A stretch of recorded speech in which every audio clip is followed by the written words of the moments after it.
thought it was a good start to the week. Anytime you get into a game week, on Tuesday, some different things that you're looking at, trying to emphasize, fundamentals, alignments, the beginning basis of the game plan. Wake Forest is a very, really talented team. They played really well the first 2 weeks of the season. One of the most experienced teams in all of college football. A team that relies on really good playmakers and in playing the game with great fundamentals and discipline. And so for us this week, our fundamental focus, the details of how we approach each play and having to play with great physicality and relentless spirit is going to be big. We're going to have to win our one-on-ones. We're going to have to make the most of every opportunity that we get. This is a defense that doesn't give up the big play. And they run, they tackle. Special teams is probably as big of a week that we've had up to this point. Just a team that's been very explosive in the return games. Do a great job in their coverage units, and so we got challenges ahead of us. And I thought there were some good moments throughout the course of practice, but then also some things that we're going to absolutely have to clean up here before tomorrow, and you guys take the corrections and be able to apply it in tomorrow's work as we get into our third downs, because we know the emphasis that's going to be once again here this week. But I thought all in all, you got some good work today. You got to continue to push. What are your main memories from playing Dave Clawson and Wake in the Birmingham Bowl a few years ago? They're really the things that I mentioned earlier. It's Coach Clawson, I think, is a tremendous evaluator. You look at their guys that they have, and they're talented. Some of the guys, you look at their defensive front. I think it's an impactful defensive front. Some of their guys at D tackle are 6'1", 6'2", rather than maybe 6'4", 6'5". But those guys, they play big. They play strong. They play with great pad level and technique, with a relentless motor. They are impactful players. What they do, offensively, very unique schematically. Just timing and tempo. Their kids have great confidence in their system. He's been there for many years. You can see this is something that is, it's preached on every single day. The discipline of how they play. They don't beat themselves, and you couple that with explosive playmakers. It's a tremendous challenge. But I got all the respect in the world for Coach Clawson and what they do. From a scout team standpoint, how difficult is it to emulate that mesh point situation? That's one of those things that it takes time, it takes reps. Having your scout team guys take ownership to come in and study film to try to get a sense of what that needs to look like. It's big, and because it's not like playing a triple option, but anytime you play something unique, it's in its own right. The timing of it, making sure that the look is the same, making sure that our guys understand the keys that we need to see and what we need to do. it's all important, and that's sometimes that is part of the Tuesday frustrations that you deal with. And we had a little bit of that offensively and defensively today, but at the end of the day, our guys have to come in and study film and prepare themselves for what they see, and then get the most of all the physical reps that they have throughout the week. What's the challenge? We're coming off of a frustrating loss in terms of the players controlling their emotions and frustration and still playing smart. Well, it's like, where do you channel that? That's the course of a game.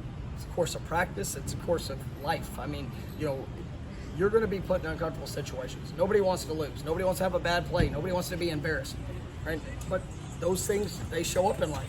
But in that moment, where do you allow your mindset to go? Do you get distracted by the outside circumstances, the things that you can't control, or do you focus on the things that you can control and just continue to get better, continue to be where you need to be, make sure your eyes are where they need to be, to work and develop on the fundamental steps of what it takes to put you in a position to be successful? I say all the time, hard work does not guarantee success. Hard work has put you in the best position to be successful. You have to apply those actions in the moment. So that's one of the big things that we're pushing on. It starts in meetings this morning. How do you come in and sit in meetings? Are you on the edge of your seat taking notes? Are is fire burning out of your eyes to learn and to grasp that information? Or are you just kind of going through the motions and just checking off a box? You do that, probably not going to play to the best of your ability in the crunch time moments. And so that's the continued education of what we try to provide for our guys. You talked yesterday about you're gonna, even if it's McKenzie's the guy, you're gonna find Jordan ways to get on the field. I guess what goes into the reasoning of establishing the firmer depth chart kind of coming into this week? No, I mean, I believe that McKenzie has worked really hard, has earned it, did a nice job the other night. Even some plays that he'd like to have back, gave us opportunities. Jordan is a dynamic player. You think he has an incredible future in helping this football team win games. That's per week, that's per game. I mean, it's not it's his development and the investment that he puts into it is big. For us and establishing what that is week in and week out, that's our job as coaches. But excited about what McKenzie brings. Just his energy, the positive approach to lifting up teammates, to investing in those guys. He's got great leadership qualities, and we got to play great around him. And and obviously he's going to play at a very high standard. Why do you think Lawrence hasn't had quite as much success with football this year? It's a small sample. Yeah, I mean, I think it's a small sample size, but there's some things, even just the other day, all the right intentions. Whether it's a track here, a little detail there. I mean, it was, Lawrence is a very talented back, and we're excited about getting him going. Being able to see him have some explosive plays. But that was one of the things that came out the other night. Just some of the smaller details of putting himself in the best position to have those game-breaking opportunities. And I think that's where you've seen kind of the emergence of Jay Sean and even Trayshawn. At times there last week. I mean, just that consistency of where we need to be, what it needs to look like, and then let your God-given talent take over in those reactional moments. More from the receivers after the catch. It seemed like I know Jacksonville State's playing deep, but. Oh, that's a big point. When teams are playing soft and teams are making everything stay in front. I mean, you've got to have playmaking ability with the ball in your hands. I thought Darian Williamson was one that stood out in that regards. Everything for him was all of his catches were short catches, but he made people miss. He had was able to establish some positive gains with the ball in his hands, and we need that to show up within more guys, and you got to create that separation. You got to give yourself space to be able to do that, and it's something we're working on. When a guy like Darian makes plays, when given the opportunities, that lead to giving him more touches. Oh, absolutely, and that's one of the guys that in the game when we tried to, when the perimeter game needed to emerge, he was a guy that we wanted to give more of those opportunities to, and unfortunately we had a couple penalties on other plays, catches that he had, but I was excited about what he was showing, and excited about what his future is. You got a few guys in orange jerseys, just guys that Just things within the team that we need to make sure that on, off, in every capacity we're living up to our standard. Coach, what are the things you want to emphasize with your defense when you're going against a quarterback like Sam that really works well in the system, kind of doesn't make those mistakes you'd expect to make? We need to trust our eyes. We need to be where we're supposed to be. You can't give this guy anything. I mean, he's extremely sharp. There's going to be times that we're going to be in great positions, and he has the ability to make tight window throws to big receivers, the guys that are explosive movers.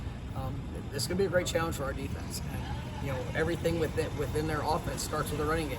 So we have to stop the run, but then obviously that's going to provide some opportunities outside for guys to have to step up at a higher level. Is that within that, the linebacker group, down Kalen for a half, just with the younger guys how they're going to have to step up, especially discipline-wise against and that was one of the things even today, with Kalen being out the first half, you had to push other guys up to step up to the challenge. This is a team that plays with great tempo, one of probably the fastest playing teams that we'll face this year. So to be able to do your job, to be able to communicate efficiently and effectively, and then to go perform your job, I mean, that linebacker group's going to have to play at an extremely high level. With Kalen being down in the first half, it provides an opportunity. We got to go seize it.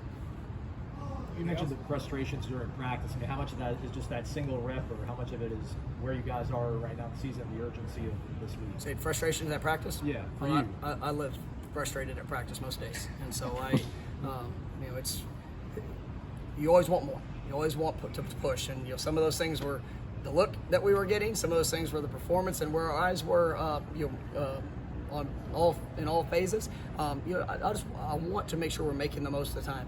We come out here and everything's got a rhythm, everything's got an organizational push to maximize each rep, to maximize the time that we have out here. So,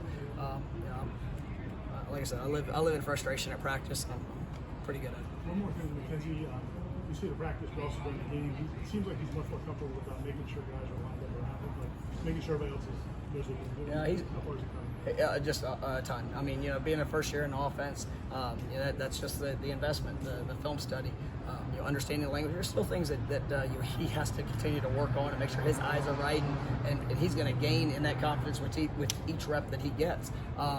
He missed some time throughout fall camp that it probably added to some of those challenges, but you see the work that he's put in. Even days that he was unavailable, I mean, he's sitting there watching film, making sure he's getting those mental reps, and I think that allows him to play at a high level when he goes in there. Thanks, guys.